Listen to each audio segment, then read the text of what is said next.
امن خلق السماوات والارض، امن یا کون ہے وہ، خلق جس نے پیدا کیا، السماواتی آسمانوں کو، والارض اور زمین کو، وانزل اور اس نے اتارا، لکم تمہارے لیے، من السماء آسمان سے، ماء پانی یعنی بارش، اور لکم سے مراد تمہاری خاطر، فانبتنا پھر اگائے ہم نے، بھی ساتھ اس پانی کے، حدائق باغات، ذات بہجت بارونق، ما کان لکم نہ تھا تمہارے لیے یعنی تمہارے بس میں، ان تنبتوا شجرہا کہ تم اگا سکو اس کے درخت کو، یعنی ان باغوں کے درخت، اِلٰہ کیا کوئی الہ ہے، مع اللہ اللہ کے ساتھ،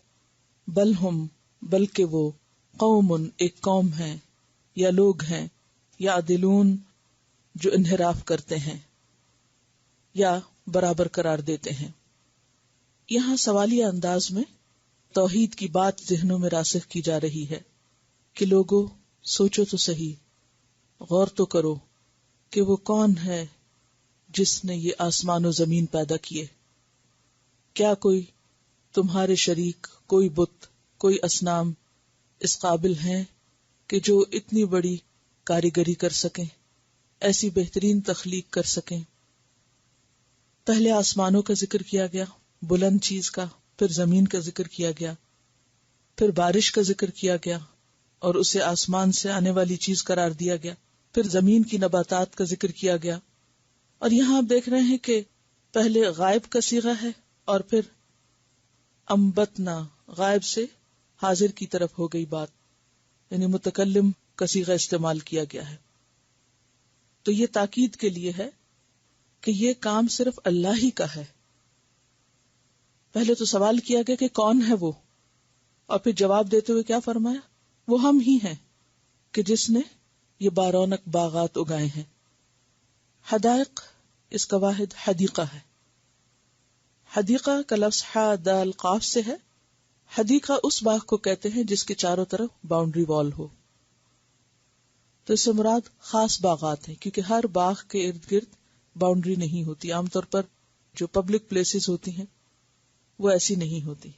اس سے مراد ذاتی باغات، قیمتی باغات، محفوظ باغات، جن کو مختلف جانوروں یا لوگوں کے طرف سے پہنچنے والے نقصان سے محفوظ کرنے کے لیے چاروں طرف سے دیوار ڈال دی گئی ہو۔ ایسے باغات انسانوں کو زیادہ عزیز اور پیارے ہوتے ہیں کیونکہ وہ ان کے لیے ایک مال و دولت کی حیثیت رکھتے ہیں۔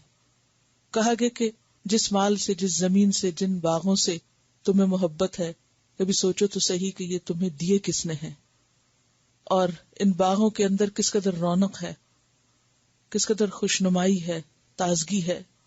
تم تو اس قابل نہ تھے کہ ایک درخت بھی اگا سکتے۔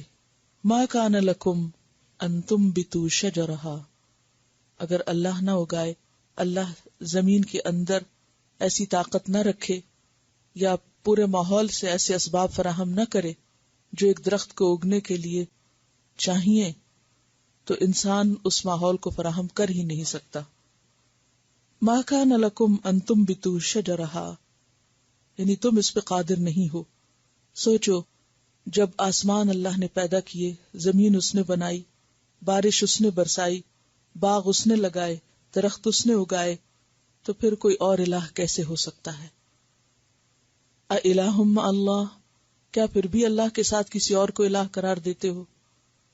بل ہم قوم یعدلون، بلکہ وہ لوگ حق سے انحراف کرنے والے ہیں، یعنی حق کو جان کر، پہچان کر، سمجھ کر پھر اس سے منہ موڑ رہے ہیں۔ یعدلون کا لفظ جو ہے اس کا مصدر یا تو عدل ہوگا یا عدول ہوگا۔ اگر عدل مصدر ہو تو معنی ہوتا ہے برابر کرنا، عدل برابری کے لیے آتا ہے، تو مراد کیا ہوگا کہ پھر بھی یہ اللہ کے ساتھ دوسروں کو برابر ٹھہراتے ہیں، یعنی شرک کرتے ہیں۔ اور اگر عدول ہو تو مراد اس سے کیا ہوگی کہ یہ سب کچھ جاننے کے بعد یہ حکم عدولی کرتے ہیں، اور توحید کو ماننے کی بجائے، اللہ کی وحدانیت پر یقین رکھنے کی بجائے اس سے انحراف کرتے ہیں۔ اس مضمون کو قرآن پاک کی دیگر صورتوں میں بھی بیان کیا گیا ہے. مثلا سورۃ النحل آیت 17 افمن یخلق کمن لا یخلق افلا تذکرون، کیا وہ جو پیدا کرتا ہے اس کی طرح ہو سکتا ہے جو پیدا نہیں کر سکتا؟ افلا تذکرون، کیا پھر تم سبق حاصل نہیں کرو گے، نصیحت نہیں پکڑو گے کہ خالق اور غیر خالق ایک جیسے نہیں ہو سکتے، تو تم نے غیر خالق کو الہ کیسے مان لیا؟ اور بات یہ ہے کہ دل ان کے بھی مانتے تھے اور اقرار بھی کرتے تھے. وَلَئِن سَأَلْتَهُمْ مَنْ خَلَقَهُمْ لَيَقُولُنَّ اللَّهُ، اگر تم ان سے پوچھو انہیں کس نے پیدا کیا تو ضرور کہیں گے کہ اللہ نے. الزخرف 87. العنکبوت 63 میں فرمایا وَلَئِن سَأَلْتَهُمْ مَن نَزَّلَ مِنَ السَّمَاءِ مَاءً فَأَحْيَا بِهِ الْأَرْضَ مِن بَعْدِ مَوْتِهَا لَيَقُولُنَّ اللَّهُ، اگر تم ان سے پوچھو کہ آسمان سے پانی کس نے اتارا، پھر اس کے ذریعے زمین کو کس نے زندہ کیا اس کی موت کے بعد، تو ضرور کہیں گے کہ اللہ نے. یعنی یہ ان کی فطرت کی آواز ہے، لیکن جب عمل کی باری آتی ہے تو سب کچھ بھول جاتے ہیں. یعنی ان کے اپنے اندر تضادات پائے جاتے ہیں. امن جعل الارض قرارا، یا کون ہے وہ جس نے بنایا زمین کو قرار. قرار کا معنی ٹھہرنے کی جگہ یا ٹھہرنا، یعنی رہنے کے قابل. وجعل خلالها انہارا، اور بنائے اس کے بیچ میں سے دریا یا نہریں.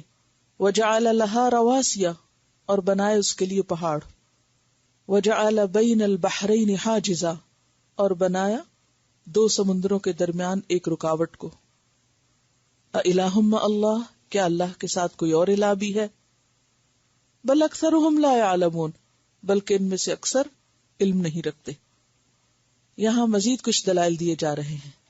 پہلی بات کہ زمین اگر ٹھہری ہوئی ہے، قرار ہے، تو وہ اسی نے اس کو ایسا بنایا ہے کہ جس پر تم آرام سے رہ سکتے ہو، ٹھہرنے کی جگہ ہے. اگر یہ مستقل ہلتی رہتی تو تم یہاں رہ نہ سکتے.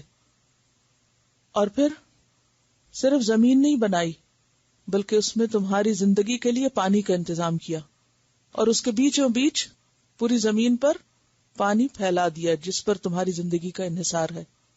خلالہا، خلال یعنی اس کے درمیان، درمیان سے مراد یہ کہ خشکی کے بیچوں بیچ دریا اور نہریں رواں ہیں. کبھی آپ دور دراز کے علاقوں میں جائیں اور راستے میں جو نہریں آتی ہیں تو یا دریا آتے ہیں تو انسان حیران ہوتا ہے کہ ابھی خشکی تھی اور ابھی پانی آ گیا، اور پھر خشکی آ گئی، اور پھر پہاڑ آ گئے، اور پھر تو یہ ورائٹی اور یہ رنگا رنگی اور تنوع کس نے پیدا کیا؟ کون ہے جس نے یہ ساری تدبیر کی، انتظام کیا اور عملی طور پر تمہیں دکھایا؟ کیا تمہاری آنکھیں یہ سب نشانیاں دیکھتی نہیں؟ اور پھر یہ کہ اس میں پہاڑ بنائے. رواسی، راسیت ان کی جمع ہے اور پیچھے پڑ چکے ہیں کہ رے سین واو اس کا مادہ ہے. رسوب مراد ہے جمع ہوا ہونا، اور پہاڑوں کے لیے لفظ استعمال ہوا یہاں کیونکہ پہاڑ جو ہیں وہ ثابت بھی ہیں اور ان کے اندر ایک استواری بھی ہے، اس لیے ان کے لیے رواسی کا لفظ ہے. وجعل بین البحرین حاجزا، اور دو سمندروں کے درمیان ایسی رکاوٹ ڈال دی کہ وہ ایک دوسرے میں خلط ملط نہیں ہوتے، جیسا کہ آپ سورۃ الفرقان میں پڑھ چکے ہیں. وَهُوَ الَّذِي مَرَجَ الْبَحْرَيْنِ هَذَا عَذْبٌ فُرَاتٌ وَهَذَا مِلْحٌ أُجَاجٌ وَجَعَلَ بَيْنَهُمَا بَرْزَخًا وَحِجْرًا مَحْجُورًا. سورۃ الرحمن میں بھی آتا ہے مَرَجَ الْبَحْرَيْنِ يَلْتَقِيَانِ بَيْنَهُمَا بَرْزَخٌ لَا يَبْغِيَانِ. تو بہرحال وہ اللہ ہی کی ذات ہے جس نے زمین کو رہنے کے لیے ایک بہترین جگہ بنائے اور پھر اس کے اندر طرح طرح کی نشانیاں انسان کے لیے رکھی، انسان کی تمام ضروریات پوری کی. تو جو انسان کی مادی ضروریات پوری کرتا ہے وہ انسان کی جذباتی اور روحانی اور دیگر ضروریات بھی پوری کرتا ہے. اس لیے فرمایا اگر رزق دینے والا اور کھلانے والا وہ ہے تم کو، تو پھر تمہاری دعائیں کون سنتا ہے؟ امن یجیب المضطر اذا دعاہ، یا کون ہے جو قبول کرتا ہے یا جواب دیتا ہے بے کس کو، بے بس کو، بے قرار کو، مجبور کو. اذا دعاہ، جب وہ اسے پکارتا ہے، یعنی بے قرار کی دعائیں کون سنتا ہے. وَيَكْشِفُ السُّوءَ، اور دکھ کون دور کرتا ہے. یکشف دور کر دیتا ہے، السوء دکھ، تکلیف، اور سو ہر اس تکلیف کو کہتے ہیں جو انسان کے جان مال جسم کو پہنچے، یعنی ہر ناپسندیدہ چیز. وَيَجْعَلَكُمْ خُلَفَاءَ الْأَرْضِ، اور اس نے بنایا تم کو زمین کے وارث، خلیفہ. اَإِلَٰهٌ مَّعَ اللَّهِ، کیا اللہ کے ساتھ کوئی اور الہ بھی ہے؟ قَلِيلًا مَا تَذَكَّرُونَ، کتنا کم تم نصیحت پکڑتے ہو. تو یہاں خاص طور پر بے قرار کی دعا سننے والا اللہ ہے، اس کی طرف اشارہ کیا گیا ہے. یہاں مستر کا لفظ استعمال ہوا ہے جس کا روٹ ہے ضاد را را، ضرر. ضرر کہتے ہیں نقصان کو، اور مستر وہ جسے کوئی نقصان پہنچا ہو اور اس نقصان اور تکلیف کی وجہ سے وہ بے چین ہو گیا ہو. اور خاص طور پر مستر کا لفظ اس شخص کے لیے استعمال ہوتا ہے جو دنیا کے سب سہاروں سے مایوس ہو کر، سب سے کٹ کر خالصتاً اللہ ہی کو فریاد رس سمجھے، جو کسی بھی اور کے اوپر اعتماد اور بھروسہ کرنے کی بجائے سب سے کٹ کر صرف اس کا ہو جائے. مستر امن یجیب المستر اذا دعاہ، ایسا بے قرار جو سب سے امیدیں چھوڑ کر صرف اس پر امید رکھتا ہے، اس کی دعا کون سنتا ہے. کیونکہ سمندر میں جب یہ سفر کرتے اور موجیں اٹھتی اور کشتیاں غرق ہونے کے قریب پہنچتی تو یہ سارے بتوں کو بھول جاتے اور صرف اللہ ہی کو پکارتے، اور اللہ تعالیٰ ان کی دعائیں سنتا بھی تھا اور انہیں امن سے ٹھکانے تک پہنچاتا بھی تھا. فرمایا کہ تم نے اپنی زندگی میں بارہا یہ تجربہ کیا ہے کہ جب تم ایسی مصیبت میں گھرے کہ جب کوئی اور تمہاری مدد کے قابل ہی نہ تھا، کر ہی نہیں سکتا تھا، جب تمہارے سارے اسباب ختم ہو گئے، ساری رسیاں کٹ گئیں، تو تم نے اسی کو پکارا اور پھر دیکھو کس طرح اس نے تمہاری دعا سنی. تم جانتے ہو اچھی طرح، کیونکہ وہ ایسا وقت ہوتا ہے نا کہ جب انسان کی فطرت کے اوپر پڑے ہوئے سارے اندھیرے اترتے ہیں اور خوف کے ساتھ وہ پردے پھٹتے ہیں جہالت کے، اور انسان حقیقت دیکھنے کے قابل ہوتا ہے. اور پھر اس کے بعد جب اس مشکل سے نکلتا ہے تو دوبارہ پھر اسی کیفیت میں چلا جاتا ہے جس میں پہلے تھا. تو اس خاص کیفیت کو یاد کرا کے کہا جا رہا ہے کہ اس وقت بھی تو تم اللہ کو پکارتے، تو پھر اپنے اچھے حالات میں اور عام دنوں میں تم اسی کو کیوں نہیں پکارتے. اور جو بے قرار اور مجبور ہوتا ہے اللہ تعالیٰ اس کی دعا رد نہیں کرتا، خاص طور پر مظلوم کی. حدیث میں آتا ہے کہ مظلوم کی دعا میں کبھی رد نہ کروں گا اگرچہ وہ کسی کافر کے منہ سے نکلی ہو. یعنی مظلوم اگر کوئی کافر بھی ہو اور وہ اللہ کو پکارے تو اللہ تعالیٰ اس کی بھی دعا سنتا ہے. اور ایسے موقع پر ایک خاص دعا کرنے کے لیے کہا گیا ہے، اللہم رحمتک ارجو. یعنی جب انسان دکھی ہو، بے قرار ہو، غمگین ہو تو کیا پڑھے؟ اللہم رحمتک ارجو فلا تکلنی الی نفسی طرفت عین واصلح لی شأنی کلہ لا الہ الا انت. اللہم رحمتک ارجو، اے اللہ میں تیری رحمت کی امید رکھتا ہوں. فلا تکلنی الی نفسی طرفت عین، اللہ تو مجھے میرے نفس کے حوالے ایک لمحے کے لیے بھی نہ کرنا. وَأَصْلِحْ لِي شَأْنِي كُلَّهُ، اور میرے سارے حالات درست کر دے. لا الہ الا انت، تیرے سوا کوئی الہ نہیں. یعنی جب انسان انسانوں کو چھوڑ کر، دوسروں کو، غیروں کو چھوڑ کر صرف اللہ کو خالص ہو کے پکارتا ہے اور صرف اللہ کی رحمت کی فریاد کرتا ہے تو اللہ تعالیٰ ضرور اس کی دعا سنتا ہے. اور پھر خاص طور پر یہ جو بات کہی گی نا کہ مجھے میرے نفس کے حوالے ایک لمحے کے لیے نہ کر، تو بات یہ ہے کہ جب انسان دکھی ہوتا ہے، تکلیف میں ہوتا ہے، بے قرار ہوتا ہے تو اس وقت انسان کمزور ہو جاتا ہے اور سب سے پہلے تو اس کے اپنے نفس کا غلبہ اس پہ ہوتا ہے. اور انسان کا نفس کیا کرتا ہے؟ ان النفس لامارۃ بالسوء، اس کو برے کام کرنے کا حکم دیتا ہے. مثلاً آپ اچھے بھلے نماز روزہ سب کچھ کر رہے ہوتے ہیں، ذکر اذکار پڑھنا پڑھانا سب اچھے اچھے کام کر رہے ہوتے ہیں، اتنے میں کوئی ایک کام مرضی کے خلاف ہو جاتا ہے، آپ غصے کا شکار ہوتے ہیں یا آپ کسی عجیب جذباتی ہیجان کا یا بے قراری کا، تو اب آپ کا دل نہیں لگ رہا، نہ قرآن پڑھنے میں دل لگ رہا ہے، نہ نماز پڑھنے کو دل چاہ رہا ہے، موڈ غالب آیا ہوا ہے، اور آپ کیا کرتے ہیں؟ اٹھاتے ہیں ریموٹ کنٹرول اور جا کے ٹیلی ویژن کے آگے بیٹھ جاتے ہیں اور صرف اس کو فلپ کرتے رہتے ہیں. کیا ہے بھائی؟ دل بہلا رہے ہیں، دل بہلا رہے ہیں. یعنی اپنے اندر کی ایک سرکشی، اور اس کا علاج کہاں ڈھونڈ رہے ہوتے ہیں؟ اللہ کی نافرمانی میں. اکثر ایسے ہوتا ہے کہ جب انسان کے اوپر زیادہ سخت حالات آتے تو انسان بجائے اس کے کہ اللہ کی طرف رجوع کرے، اپنے ہی نفس کے ہاتھوں مجبور ہو کر اللہ سے دور ہو جاتا ہے. اور وہ موقع ہوتا ہے جب شیطان انسان کو اچک لیتا ہے اور اپنے رستے پہ لے چلتا ہے. وہ کہتا ہے دیکھا اللہ نے کیا کیا تمہارے لیے، اور تم تو کچھ کر ہی نہیں سکتے، یہ تمہارا سب پڑھنا پڑھانا بیکار ہے، کوئی فائدہ نہیں، اتنا کچھ پڑھ کے بھی تم کو کچھ حاصل نہیں ہوا. تو ایسے لمحے کے لیے کیا کہا؟ ایسی دعا مانگو کہ اللہ تیری رحمت کا فریادی ہوں، تم مجھے میرے نفس کے حوالے نہ کرنا، ایک لمحے کے لیے بھی نہ کرنا. کیونکہ ہوتا کیا ہے، جیسے امام عبد القادر جیلانی کا ایک قول ہے کہ تو نفس کا پیچھا کر رہا ہے، تو نفس کے پیچھے چلنے پہ تلا ہوا ہے اور نفس تجھے برباد کرنے پہ تلا ہوا ہے. یعنی جب انسان اندھا دھند اپنے دل کی بات مانتا ہے تو پھر کیا ہوتا ہے، انسان کی اپنی ہی تباہی سامنے آتی. آپ دیکھیں نا کہ جب کوئی شخص انتہائی غصے میں ہوتا ہے یا غم میں ہوتا ہے یا اس کی کوئی مرضی کے خلاف چیز ہوتی ہے، اگر آپ اس کو سمجھائیں تو وہ کیا کرتا ہے آگے سے، اگر آپ اس کو قرآن کی آیت بتائیں تو وہ کیا کرے گا، کوئی حدیث سنائے تو کیا کرے گا، کوئی دعا پڑھنے کو کہے وہ کیا کرے گا. اچھا بھلا ایماندار باعمل انسان اس وقت بہک جاتا ہے، وہی سخت امتحان کا وقت ہوتا ہے. تو ایسے موقعوں کے لیے کیا کہا گیا، ایسی بے قراری میں، یہ بے قراری کی جو کیفیت ہے نا، یہ ایسی کیفیت ہے کہ جس میں انسان اتنا ریسٹ لیس ہوتا ہے، ایسا بے قرار ہوتا ہے، ایسا مجبور ہوتا ہے کہ کہیں اس کو چین نہیں آتا، کہیں اس کا دل نہیں لگتا، کچھ کرنے کے خود کو قابل نہیں پاتا، جیسے اپنے آپ سے بھی انسان بیزار ہو جاتا ہے. میرا خیال ہے کہ ہر ایک کو کبھی نہ کبھی ایسی کیفیت سے واسطہ پڑا ہی ہوگا کہ جب انسان اپنے آپ سے بیزار ہو جاتا ہے.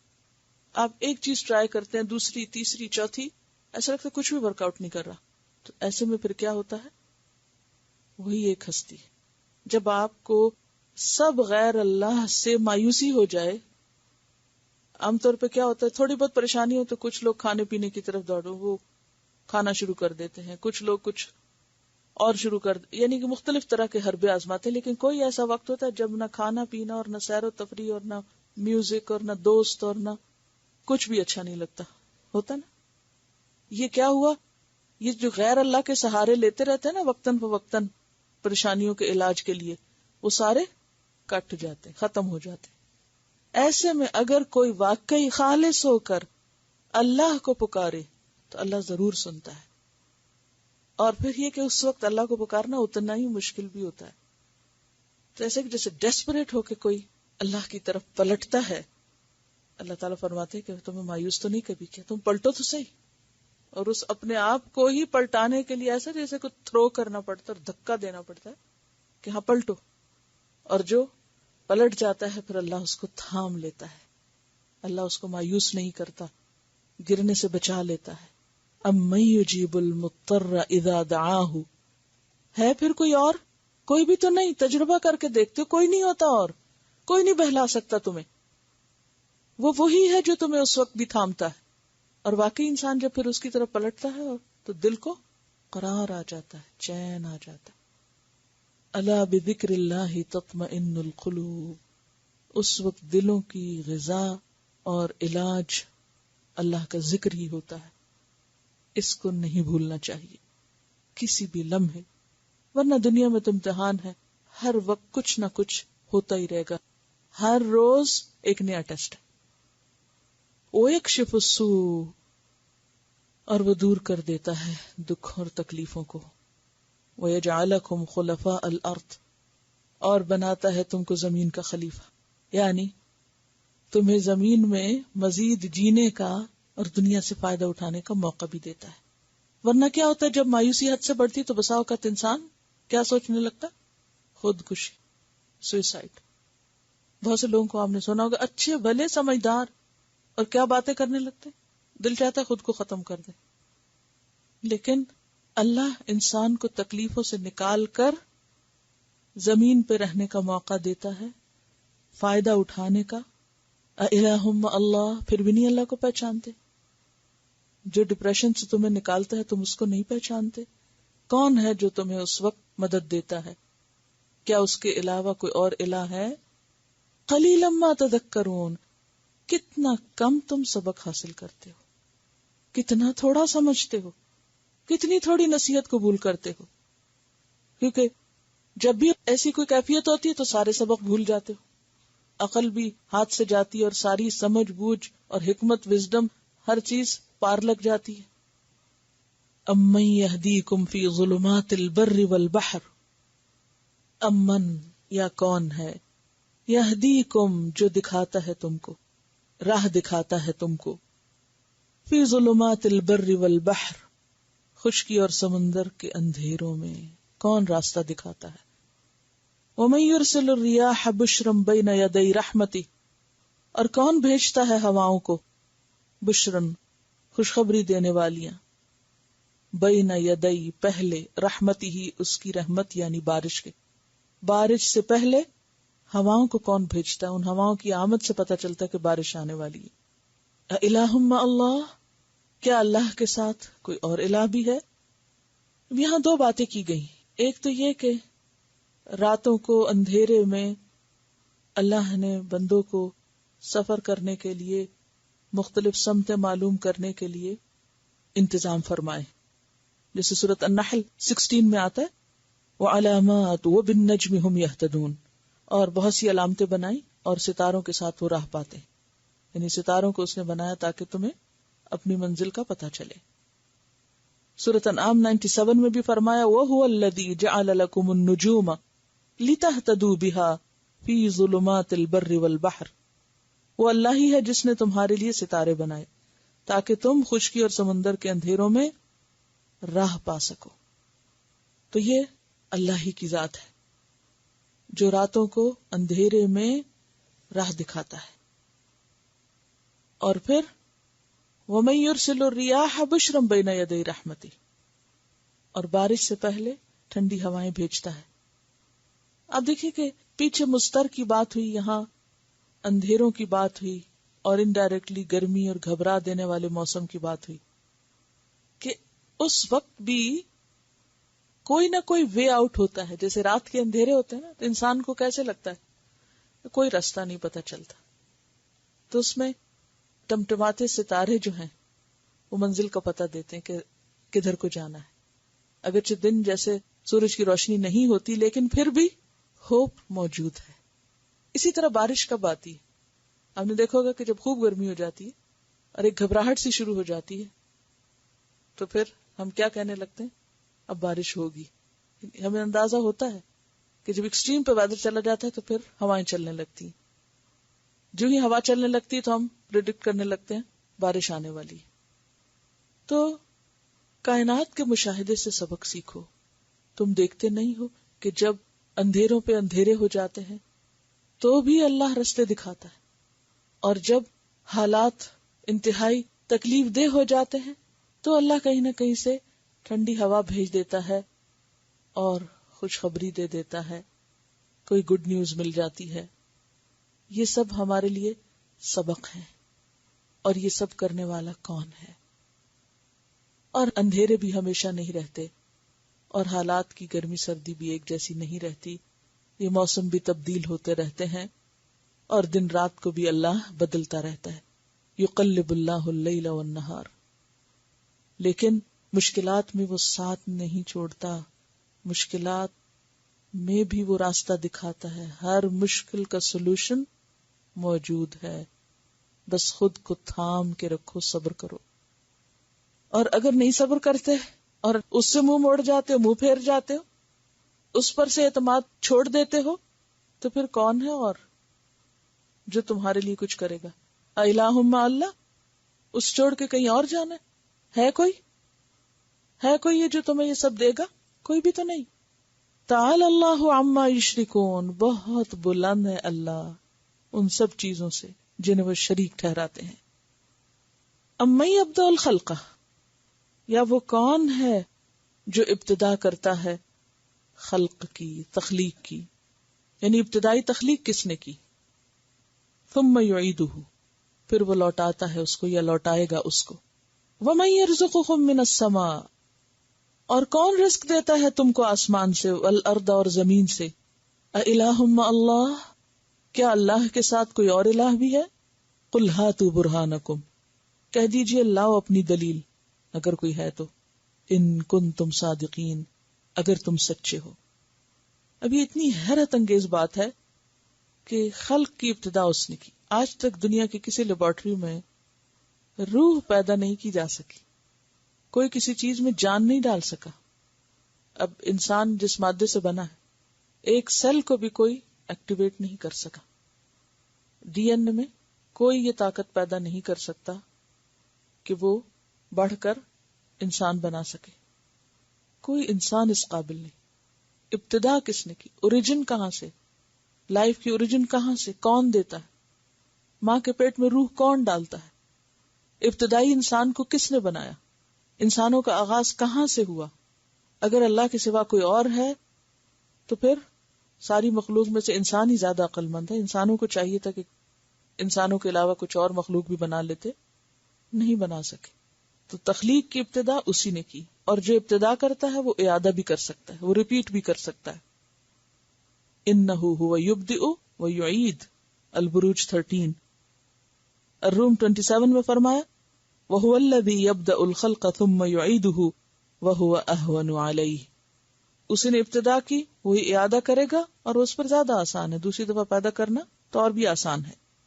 یعنی کوئی انسان آج تک مادہ حیات پیدا نہیں کر سکا، اور پھر اپنی پیدا کی ہوئی مخلوق کی مختلف ضروریات اور مختلف طرح کے رزق دینا، یہ بھی اسی کا کام ہے۔ اب دیکھیں کہ انسانوں میں سے بھی ہر ایک کا ٹیسٹ فرق ہوتا ہے، کسی کو ایک چیز زیادہ پسند ہے، کسی کو دوسری، حتیٰ کہ جو اسٹیپل فوڈ ہے وہ مختلف علاقوں میں مختلف، اس میں بھی ٹیسٹ فرق۔ جو لوگ چاول کھاتے ہیں ان کو اگر آپ کچھ اور دیں تو ان کے لیے مشکل ہو جائے گی زندگی۔ اسی طرح ہر قوم کی مختلف عادات ہیں، خود انسانوں کے اندر اتنی ورائٹی۔ پھر انسانوں کے بعد آپ دیکھیں ہر جانور مختلف طرح کی چیز کھاتا ہے، کوئی ویجیٹیرین ہے اور کوئی شکار کر کے کھاتے ہیں، کوئی کسی چیز پہ زندہ ہے، کوئی کسی چیز پہ زندہ ہے۔ اتنی ورائٹی کے ساتھ اتنی مخلوق کو کھلانا، جو ایک دو نہیں لاکھوں کی تعداد میں، اور پھر لاکھوں قسمیں ہیں مخلوق کی، انسان تو اس کی تدبیر بھی نہیں کر سکتا، پلاننگ بھی نہیں کر سکتا، کہاں یہ کہ سب کو کھلائے ہر روز۔ تو یہ اتنا بڑا انتظام کس کا ہے؟ انسانوں کو تو اگر روٹین سے ہٹ کر تھوڑا سا بھی کوئی انتظام کرنا پڑے تو ان کے لیے مشکل ہو جاتی ہے۔ لیکن کون ہے وہ جو تمہیں آسمان سے بھی کھلا رہا ہے اور زمین سے بھی کھلا رہا ہے؟ اِلٰہٌ مع اللہ، کیا اللہ کے علاوہ کوئی اور ہے؟ اگر ہے تو پھر دلیل سے بات کرو، آباء و اجداد کی تقلید میں نہیں، وہم و گمان سے نہیں،